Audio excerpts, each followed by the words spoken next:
So I got a few pop vinyls and I turned my Mega Man one into a shifter knob. I think it was about the great size for a shifter knob and feels pretty good, nice and weight and everything. Well, my buddy Mark saw my video and sent me a pop vinyl to turn into a shifter knob.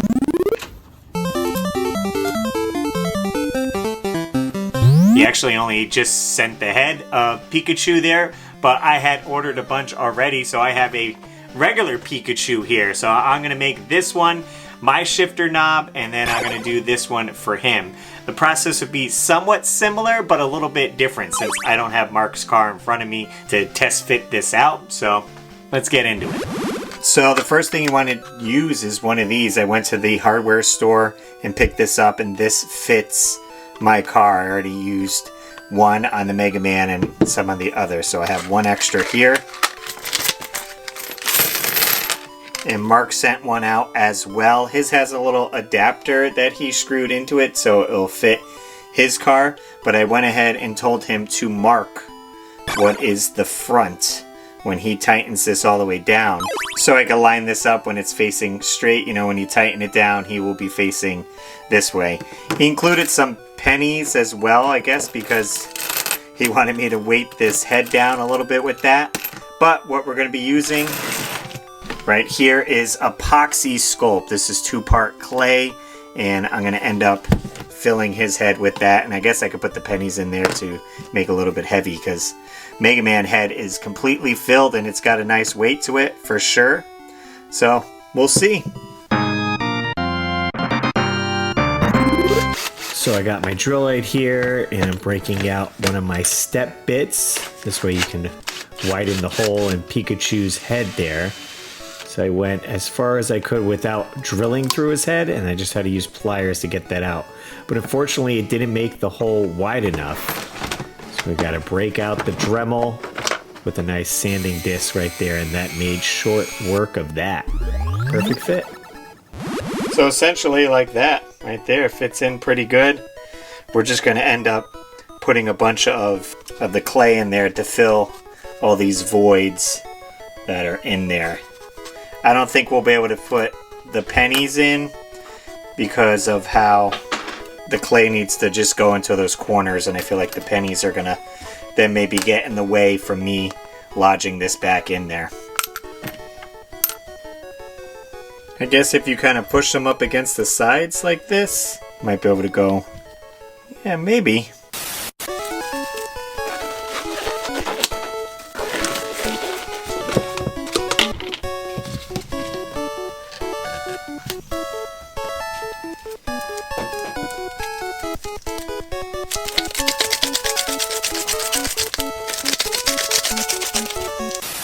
So here's the consistency you want. You want to make sure everything's blended in well. And it's the same color, so it's good to go. And you got a pretty good long dry time on this, so you don't have to work super fast. So we're going to want to get it into all the crevices and everything of Pikachu's head. And this will ensure pushing it into the corners here like this. This way you won't be able to push in on his head when you're holding it to shift. Alright, we're going to give it a shot with the pennies. I'll add a few pennies in there, see if it increases the weight at all. Got my epoxy sculpt we're just going to mix up right there. There's our lug nut that we need to shove right into Pikachu's head and make sure that line stays in the center. So I put him on the table to give as much force as I can to push that as far as I could down. Alright, so I pushed it down as hard as I can there. I do like that it sticks out a little bit, kind of mimics Mega Man's neck. This way it's not always sunken in there. And I'm going to fill this in with more of the clay. So then when all this hardens, I can just touch it up with a little bit of yellow, kind of all around here, much like I did with the Mega Man right here.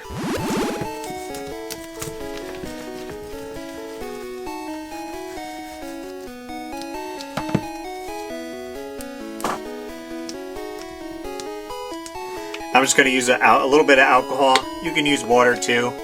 This is just easier because it's right here, but you can wet the clay here. So this way you can smooth it out some.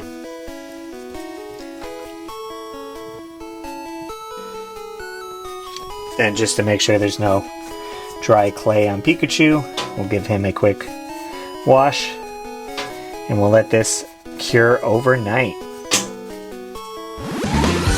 Who's that Pokémon? It's coughing! Coffee! Alright, one Pikachu down, another to go. Here's the one that I got, popping it out of the packaging. And then we just gotta get this darn head off. Come on. There we go. Pull that little piece out and we're ready to widen that hole to fit the lug nut in. Break out the Dremel once again. Oh yeah, we're almost there. Uh-oh. I should have done that. And I did it backwards. Oh god. You win! We got it out. Here's mine. Don't do that. So make sure this is filled with clay before you put it in. So I can either go mark mine. I thought I had put a mark on this one, but I didn't. Let's just head to the car, mark that, and let's put it in.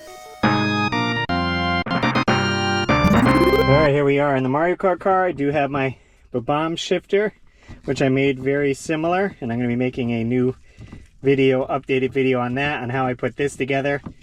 But same concept, using the little lug nut piece. Just like that. It's just under him. It's just a wooden ball with that under it. So let's grab this piece here and screw it on all the way down. And you have to get the one with the top right here, the acorn style, or else it's just gonna keep screwing. You want an end point. So you can even go a little bit more. It depends how tight you want that right there. So that nub right there, that's our line. Grab our marker right there, and then to get a visual on what it could be like here. I do think it's pretty small for a shifter, but I mean, it works for a video, right? Woo! All right, let's go fill this with a bunch of 2-part epoxy, and we'll put it on here and be good to go. All right, back in the shop here, we got our lug nut with the marking right there. That is the front facing there. So let's get some clay inside Pikachu's head. And we'll just load this one up. I feel like he might have more room, maybe not, than the other one. Yeah, a little bit more room, slightly.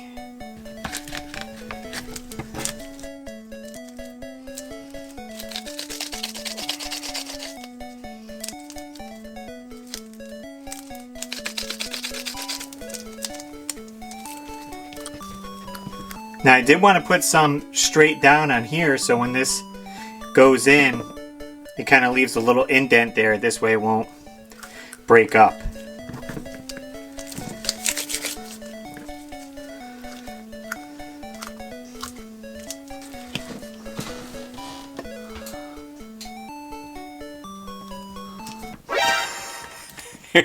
Here I go, inserting it reversed again.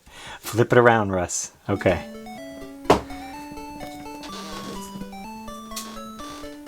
So that's pushed in good, and again we're just gonna finish this seal around the top here with more. Might have enough, we'll see here. Got just a little bit left. Could probably fill that in with it. And I like to go right up to the metal here so it's easier for paint purposes. Rather than having to paint two different surfaces, I'm just working with painting on the clay itself. Oh, you know what? We might be able to stretch it here just by pushing in. Just get that smooth transition. I think that's pretty good. We'll give them a little wipe down.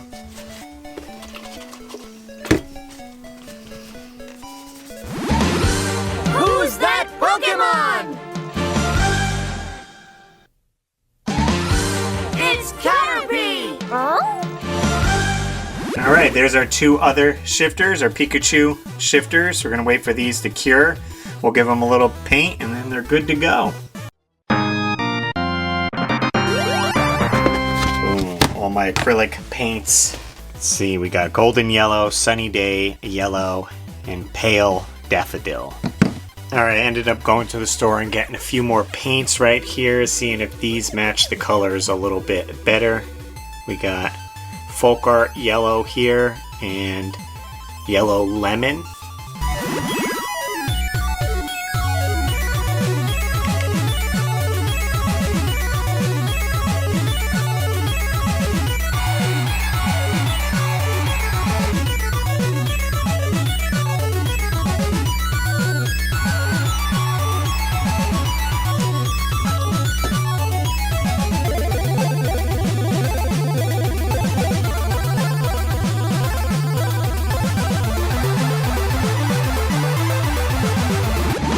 Who's that Pokémon?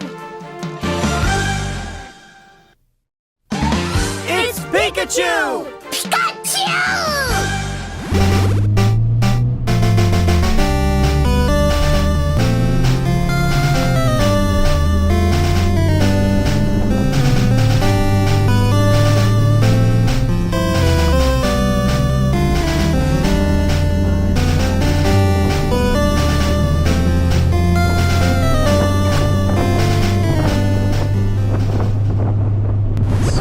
It feels alright as a shifter. I can put my thumb kind of next to Pikachu's ear, which makes it a little bit more natural to shift, but it is pretty small. But it's not uncomfortable. I've definitely made some other shifters that weren't quite as nice. Right from the top.